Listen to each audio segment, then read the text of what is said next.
क्या टॉपर्स तुक्के मारते हैं? I believe yes. Increase your probability. Out of 4, you eliminated 2 options. Right. Now the chances of correct is 1 by 2, 1/2. which was earlier 1 by 4. अगर आपने एक RC पढ़ा और उस आरसी में आप कुछ नहीं समझ में आया, आपको वो नहीं उठाना नहीं चाहिए. उठाना. If you have extra 5 minutes at the last, you can always review it. Right. Mark for the review option is also a game changer. in here. Right. Even one question in Can each section, Right. 9 Definitely. marks का 9 marks. advantage है आपके पास. Is the most important question of this particular session. तुक्का कैसे मारे?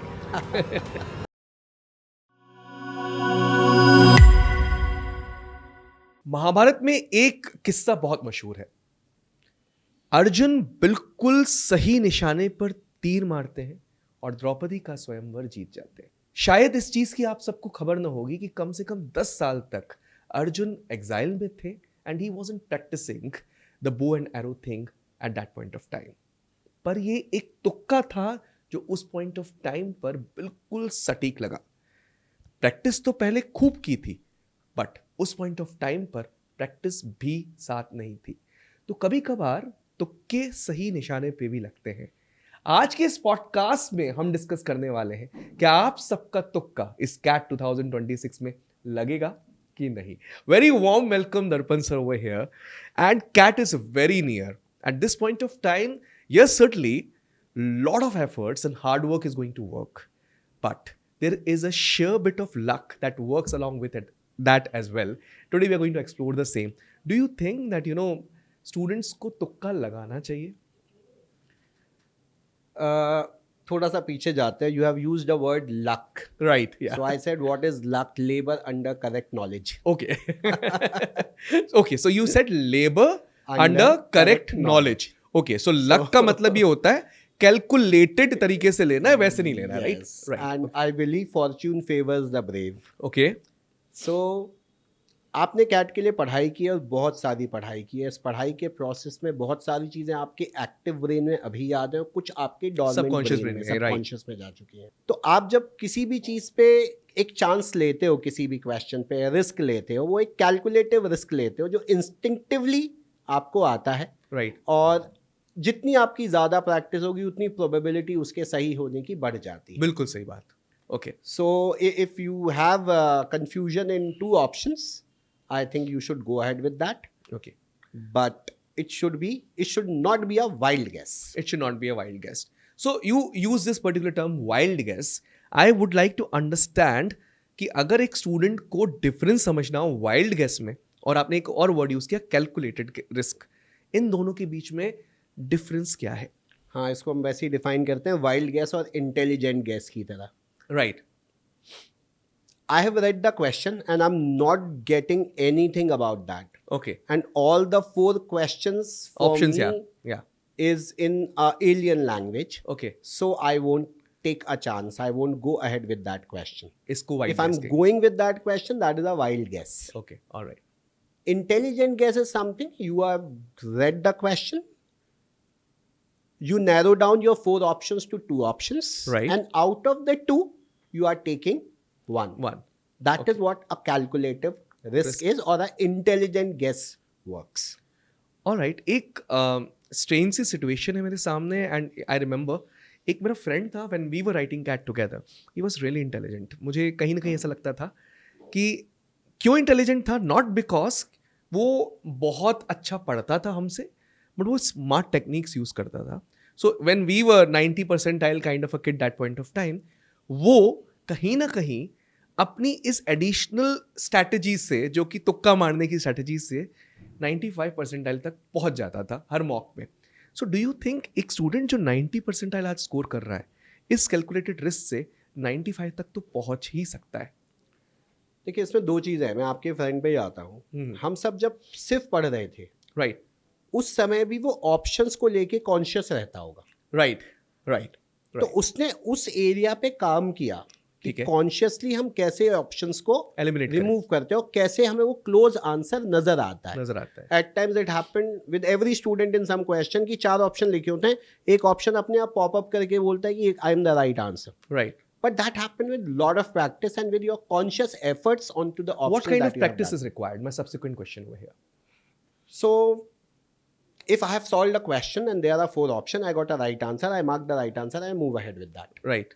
But when I'm analyzing, I'm seeing other 3 options as well. Okay. Why they are not the answer. Okay. और ये चीज बहुत कम लोग करते होंगे. और ये बहुत ही कम लोग करते हैं. तो जो करते हैं हमें लगता है यार ये इंस्टिंक्टिवली सही कर रहा है. नहीं. हमें उसके पीछे का प्रोसेस नहीं पता. Right.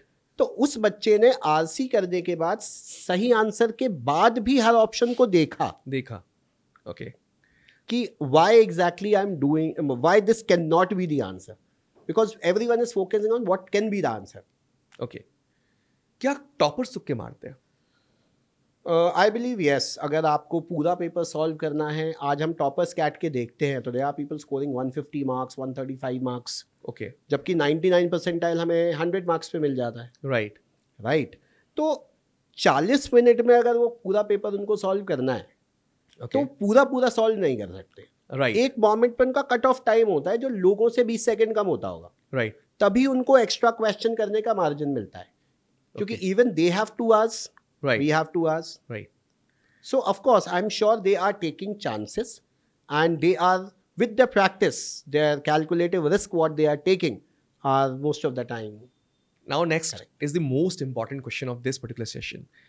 तुक्का कैसे मारे? मैथमेटिकल टर्म में बात कर लेते हैं इस पे. लेके एक क्वेश्चन के 4 ऑप्शंस होते हैं. Okay. If I will take a guess, my probability of getting it right is 25%. Right. 1/4.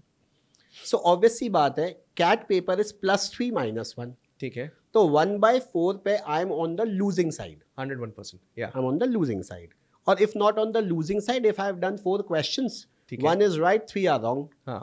Then anyways net result is 0. 0. But there is a loss of time that you have devoted on 4 questions. Right. So at the end of the day, it is net negative. Net negative. अगर आप section wise section अपने आप को देखो, जैसे हम verbal ability को check करते हैं, तो उसमें पैरा जम्बलिंग है.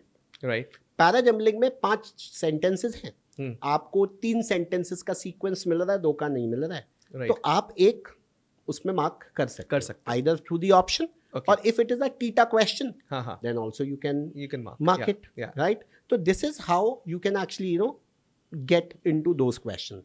In terms of RC again, you are able to eliminate 1 or 2 option. Right. I advise the student 4 में से एक ही eliminate हुआ है तो आप नहीं लो. 4 में से 2 eliminate हो गए, बाकी 2 के ऊपर आप चांस ले सकते हैं. लेना पड़ेगा आपको. अटेम्प्ट भी तो करना है पेपर. Right. छोड़ के तो सिलेक्शन वैसे भी नहीं होगा. तो you have to do a considerable number of attempt to get that percentile. Okay, क्या मैं पहले से ही ये सोच के जाऊं कि इतना % पेपर तो मैं सही करूंगा ही करूंगा और इतने में रिस्क जरूर लूंगा? क्या ये सही स्ट्रेटजी रहेगी? इसमें 3 चीजें आप एनालाइज करो. 2 चीजें मेजरली. एक तो आप पिछले 3 साल के कैट को एनालाइज करो. राइट. एनालाइज करके देखो कट ऑफ्स क्या जा रहे हैं. ठीक है. एक डिफिकल्ट पेपर, डिफिकल्ट सेक्शन में कट ऑफ क्या गया है और वो सेक्शन इजी था तब कट ऑफ क्या गया. प्लस आपने बहुत सारे मॉक लिखे होंगे और मॉक में भी बहुत वैरायटी होगी. आपका एनालिसिस होना चाहिए कि डिफिकल्ट पेपर दिखता कैसा है और इजी पेपर दिखता कैसा है. राइट. इजी पेपर आपके अटेम्प्ट जरूर ज्यादा होने चाहिए. डिफिकल्ट पेपर में आपके अटेम्प्ट थोड़े कम आएंगे. राइट. डिफिकल्ट पेपर में आपको ज्यादा कॉन्शियस होना पड़ेगा. Right.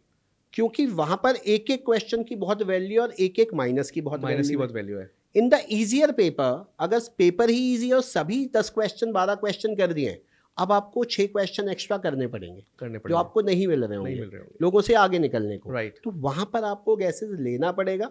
But again increase your probability. Out of 4 you eliminated 2 option. Right. Now the chances of correct is 1/2 which was earlier 1/4. एक और stupid thought है या intelligent thought है मुझे नहीं पता, but I would like to clarify from you. एक friend ने मुझे ये चीज़ कही थी और ही सेड कि if someone knows how to fluke well, and suddenly वो भी इसी पर्टिकुलर पैरामीटर पे चल रहा होगा, certain % of portion of paper पे फ्लूक करना, और पेपर डिफिकल्ट आता है तो it pays more to him. क्या ये बात सच है? देखिए, डिफिकल्ट पेपर में I believe when more are difficult question, the question is difficult of 2 reasons. Right. Either the options are too close, right? Right, or the language is too difficult. Right. ऐसा कभी नहीं देखा हमने paper में कि language भी बहुत difficult है और क्वेश्चन भी बहुत डिफिकल्ट है. That never make sense. Right. फिर तो बच्चा क्वेश्चन देख के ही छोड़ देगा. Okay. सो अगर आपने एक आरसी पढ़ा और उस आरसी में आपको कुछ नहीं समझ में आया, आपको वो नहीं उठाना चाहिए। आपको आरसी समझ में आ गया, ऑप्शंस क्लोज है और ऐसा सारे आरसीज में, देन पेपर तो अटेम्प्ट हमें करना पड़ेगा। Then you have to go and take the calculative risk. Paper खाली छोड़ के तो आपका वैसे भी सिलेक्शन नहीं होगा। Okay, now next question is how to generate this तुक्का इंस्टिंक्ट। किस तरीके से आएगी? Lot of practice, okay, analyzing the paper, PYQs plus the mock paper, and see and figure out what are the questions which are there, can be solved while using with the use of the options. Okay, right? Even in classes, when we do the mock analysis, we do a lot of practice. Right. Ki out of the 22 questions in quantitative aptitude or a 24 of verbal ability, कौन से question आप option से उठा सकते थे? Right, तो option elimination could be one of the way. Last but one question बहुत important है। If two people of equal calibre are writing CAT examination, one chooses to actually use the fluke technique in at least 10% of the questions that he is very close, where he is reaching very close to the options. Another chooses not to do it at all. What would be the difference in percentiles of both? So let's say we are talking about a above average student. Right. Both are having a caliber of doing 30 questions right. Okay. So now one person has done 30 questions right, another has done 30 questions, and both are left with 15 extra minutes. Right. Up one student has decided in this 15 minute, I'm not going to go for any fluke. Yeah. But one student saying, no, there are 15 minutes. I will take the calculative risk to increase my attempt from 30 to 40. Right. And if that child has taken a calculative risk, okay, might be able to do 4 right, 6 wrong. Okay. Then also he gained 8 marks. 8 marks. That's a huge number. Right. Right. 12. Right. Yeah. Minus 6 marks. 6 marks, sorry. 6 marks. 4 right, 6 wrong. Yeah. Right. So 6 marks. 6 marks बहुत बड़ा number. And 6 marks is, we all know it's a huge number. So that will certainly create a difference. So I think instinctively you should look for the paper. Okay. And again, same way, no wild guesses. Intelligent guesses will make sense. Closing thoughts and closing notes of this particular podcast. Section-wise strategy of attempting the flukes correctly, if you can brief these students. So I'll go with the verbal ability and reading comprehension questions. So there are theta questions. Okay. And there are questions with the options. Now option वाले question आपको मिल जाएंगे, वहां पर आप वहीं का guess करके आगे बढ़ सकते हो। ठीक है। थीटा क्वेश्चन में भी आपने guess किया है, whether it is odd man out or para jumble, आप ना उसे mark as a review कर लो। Right. Okay. अगर आखिरी में आप पे 2-4 मिनट बच जाते हैं, आप वापस आके उसको देख सकते हो, वरना मार्क तो आपने कर दिया, नेगेटिव तो आपका होना नहीं है। तो टीटा क्वेश्चन तो आप सारे जाओ, ठीक है, लेकिन टीटा क्वेश्चन पढ़ तो लो, 30 सेकंड में पढ़ के जाओ। राइट। कुछ भी नहीं रैंडम मार्क करेंगे। राइट। तो आई थिंक इंग्लिश के लिए हमें इस फ्लो में जाना चाहिए।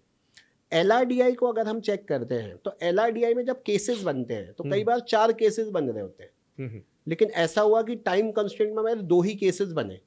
उन 2 केसेस में एक क्लोज केस के साथ आप उन ऑप्शंस को मार्क कर लो, और टीटा क्वेश्चन आप वहां भी मार्क कर, नॉन टीटा फिर भी छोड़ो, क्योंकि टीटा में आपको नेगेटिव मार्क नहीं मिलेगा। राइट। और again if you have extra 5 minute at the last, you can always review it. Right. Mark for the review option is also a game changer in CAT. Right. वो आखिरी 5-5 minute जब आपके पास तीनों section में बचेंगे, आपको 2-2 question भी सही दे गया, तो you can see the huge difference in your even 1 question in each section. Right.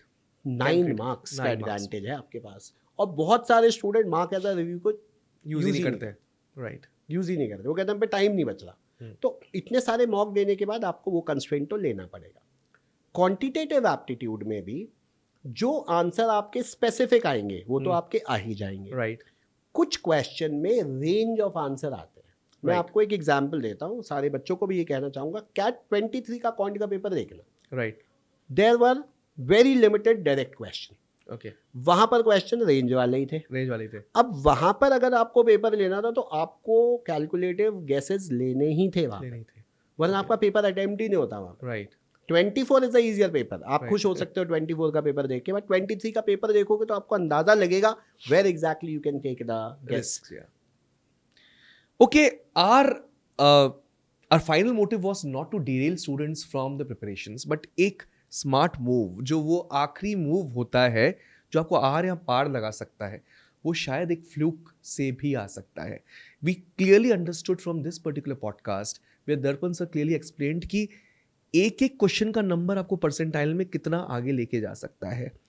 तो हम आपसे कभी भी नहीं कहेंगे कि अगर आपको क्वेश्चन नहीं समझ में आ रहा तो आप वाइल्ड गेस करो, बट हम आपको हमेशा ये सजेस्ट करेंगे if you are reaching closer to the answers, आप जितना क्लोज आंसर है वहाँ तक एक बार पहुँच के तो देखो. That can really change the output. क्योंकि प्रैक्टिस से बहुत बार विराट कोहली ने भी एक ऐसा शॉट लगा दिया जो बाकी लोगों को लगता है ये तुक्का था, लेकिन मिले तो 6 नंबर ही थे ना सर. yes. बात वही है. सो मेरा पॉइंट ये नहीं कि आप तुक्का लगाएं, मेरा पॉइंट ये है कि उस तुक्के से हो सकता है आप अपने परसेंटाइल को बढ़ा दें. थैंक यू दर्पण sir for joining us, and thank you everyone. Subscribe Supergrad Scat if you haven't done till now. We're coming up with some fantastic podcasts like this.